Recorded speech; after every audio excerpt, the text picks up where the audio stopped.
नमस्कार सभी को। दोस्तों, आज के समय में ब्रिटेन ट्रंप की दादागिरी के खिलाफ सीधे खड़ा हो चुका है, क्योंकि आपको पता है ईरान और अमेरिका के बीच में किसी भी वक्त जंग शुरू हो सकती है।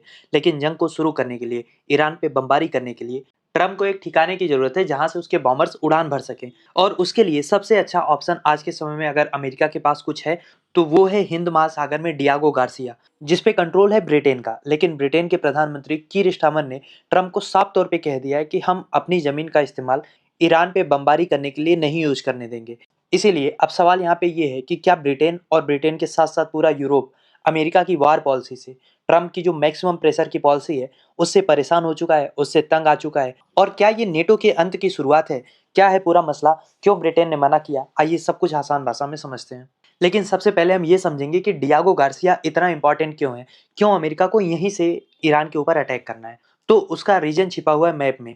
अगर आप मैप में देखेंगे तो डियागो गार्सिया हिंद महासागर के बिल्कुल बीच में एक फ्लोटिंग एयरक्राफ्ट कैरियर की तरह खड़ा है। और अगर आप स्ट्रेटजिक रूप से बात करें तो ये जगह इतनी इंपॉर्टेंट है कि यहाँ से अमेरिका पूरे मिडल ईस्ट, एशिया और अफ्रीका पे एक साथ नजर रख सकता है। और अगर अमेरिका को ईरान पे अटैक करना है, ईरान के ऊपर अपने B2 स्टेल्थ बमर्स को या B-52 बमर्स को भेजना है, तो उसके लिए अमेरिका को एक ऐसी जगह चाहिए जो ईरान के नज़दीक भी हो लेकिन उसकी मिसाइल रेंज से दूर भी हो। और उस लिहाज से डियागो गार्सिया ट्रम्प के लिए एक परफेक्ट लोकेशन बनता है जहां से वो ईरान के ऊपर अटैक कर सकते हैं। रही बात है मिडल ईस्ट में जो अमेरिका के बेसिस हैं, चाहे वो सऊदी अरब में हो, कुवैत में हो या कतर में हो, इन देशों ने पहले ही अमेरिका को अपनी ज़मीन देने से मना कर दिया है, क्योंकि ईरान ने साफ साफ धमकी दी है कि अगर अमेरिका ने किसी भी देश के बेसिस से हमारे ऊपर अटैक किया तो हम उसी देश पर अटैक कर देंगे। और ब्रिटेन के प्रधानमंत्री कीर स्टारमर का कहना यह है कि अंतर्राष्ट्रीय कानून के हिसाब से अगर ब्रिटेन अमेरिका को हमले के लिए बेच देता है तो ब्रिटेन भी उस हमले में उतना ही गुनहगार हो जाएगा जितना कि अमेरिका है। और ब्रिटेन इस समय नए युद्ध में फंसने की हालत में बिल्कुल नहीं है। हालांकि केवल यही कारण नहीं है कि ब्रिटेन ट्रम्प से दूरी बना रहा है। दरअसल इनके रिश्तों में जो कड़वाहट है उसकी शुरुआत तब से हो चुकी है जब अभी 2025 में चागोस आइलैंड, जिसका पार्ट है डियागो गार्सिया, उस पूरे आइलैंड के समूह को ब्रिटेन ने मॉरिशस को, जिसको वो बिलोंग करता है, उसको वापस दे दिया था।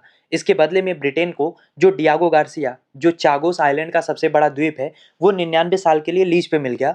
और ब्रिटेन ने अमेरिका को वहां पे मिलिट्री बेस बनाने दिया। मतलब डियागो गार्सिया में अमेरिका का मिलिट्री बेस तो है, लेकिन ब्रिटेन उसे ईरान पे अटैक करने के लिए यूज नहीं करने देगा। और बाय द वे, जब ब्रिटेन ने 2025 में चागोस आइलैंड को मॉरिशस को वापस करने का फैसला लिया, उस समय भी ट्रंप ने ब्रिटेन को काफी क्रिटिसाइज किया था। उन्होंने इस फैसले को a big mistake, act of great stupidity कहा था, क्योंकि उनका मानना ये था कि अगर ब्रिटेन मॉरिशस को ये सारे द्वीप वापस कर देता है तो चाइना वहां पे अपनी पैठ बना सकता है। तो अब सवाल ये है कि ना तो ब्रिटेन, ना तो मिडल ईस्ट का कोई देश ट्रंप को अपनी जमीन यूज करने देगा ईरान पे अटैक करने के लिए। तो क्या ट्रंप ईरान पे हमला नहीं कर पाएंगे? तो देखिए, इसका जवाब बहुत ही कॉम्प्लिकेटेड है, क्योंकि हमने देखा था 2025 में ही ऑपरेशन मिडनाइट हैमर के दौरान अमेरिका ने अपनी जमीन से, यानी कि मिसौरी से, B-2 बॉम्बर्स उड़ाकर ईरान के ऊपर हमला किया था। लेकिन उसमें प्रॉब्लम ये हुई थी कि 37 घंटे लगे थे ट्रम्प के जहाज को ईरान पहुंचने में, और बार बार उड़ान भरने के दौरान बीच में हवा में एयर रिफ्यूलिंग करने की जरूरत पड़ रही थी। अब एक बार अटैक करके वापस आना तो ये हो सकता है, लेकिन अगर ट्रम्प को ईरान के खिलाफ एक लंबी जंग लड़नी पड़ जाएगी तो उसके लिए उन्हें एक आसपास में कोई बेस चाहिए होगा।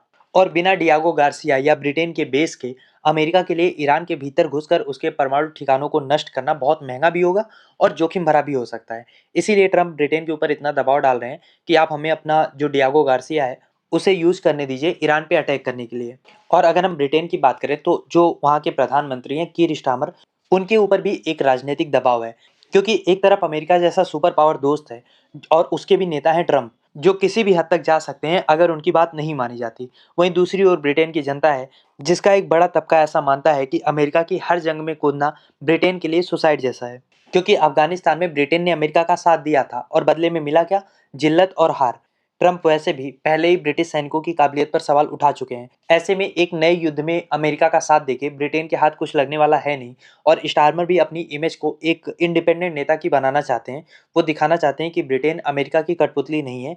इसीलिए उन्होंने नेशनल इंटरेस्ट और इंटरनेशनल लॉ को ढाल बना के ट्रंप के प्रस्ताव को ठुकरा दिया है। और ये मामला केवल ब्रिटेन का नहीं है, बल्कि सारे नेटो देशों को ये चिंता है कि अमेरिका जिस राह पे अकेले चल रहा है, जो अमेरिका फर्स्ट पॉलिसी के तहत दोस्त और दुश्मन में भी फर्क नहीं किया जा रहा है, क्या मौके पे अमेरिका उनकी सुरक्षा की वाकई में गारंटी लेगा? क्योंकि चाहे ग्रीनलैंड को खरीदने वाली बात हो या यूक्रेन को दी जाने वाली मदद में कटौती हो, ट्रंप के फैसलों ने यूरोप को हमेशा असहज महसूस कराया है। और अब ब्रिटेन का इस तरीके से स्टैंड लेना दिखा रहा है कि यूरोप अब धीरे-धीरे एक अपनी इंडिपेंडेंट डिफेंस पॉलिसी की तरफ बढ़ रहा है। और अगर सबसे करीबी साथी ब्रिटेन अपना हाथ अमेरिका से पीछे खींच रहा है, तो फ्रांस और जर्मनी तो पहले ही अमेरिका से दूरी बना रहे हैं। इसीलिए सवाल ये है कि क्या ये नेटो के अंत की शुरुआत है? और अमेरिका को अपना बेस ना यूज करने देने के पीछे ब्रिटेन का एक और कारण है, वो है अपनी फजीयत होने का। क्योंकि ईरान ने यूएन को पत्र लिख के साफ तौर पे चेतावनी दी है कि डियागो गार्सिया समेत अमेरिका का कोई भी बेस हो, अगर वो उनके खिलाफ इस्तेमाल हुआ तो वो बेस भी उनका लेजिटिमेट टारगेट हो जाएगा और वो उस पर हमला करने से हिचकिचाएंगे नहीं।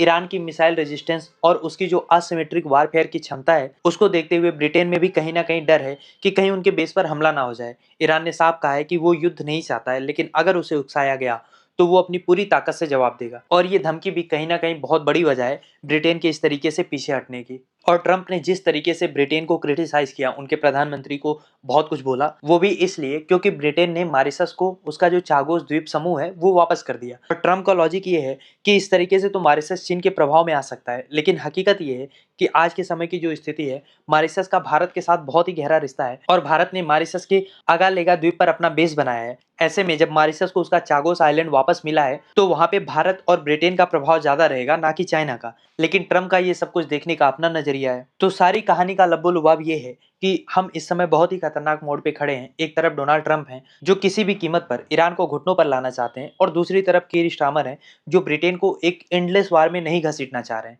अब देखना ये है कि क्या ट्रंप ब्रिटेन को ब्लैकमेल करके बेस देने पर मजबूर कर देंगे, या ब्रिटेन का ये स्टैंड अमेरिका को अपनी वार पॉलिसी पर सोचने के लिए दोबारा से मजबूर करेगा। खैर, अब मेरा सवाल आपसे ये है कि आपको क्या लगता है, क्या ब्रिटेन को ट्रंप का साथ देना चाहिए था, या ब्रिटेन का नो कहना वैश्विक शांति के लिए जरूरी था? क्या सोचते हैं आप इस बारे में? लिखिए अपनी राय कमेंट बॉक्स में। और अगर अभी तक आपने चैनल को सब्सक्राइब नहीं किया है, तो प्लीज़ चैनल को सब्सक्राइब करिए, ताकि ऐसी और भी वीडियोज हम आपके लिए ला पाएँ।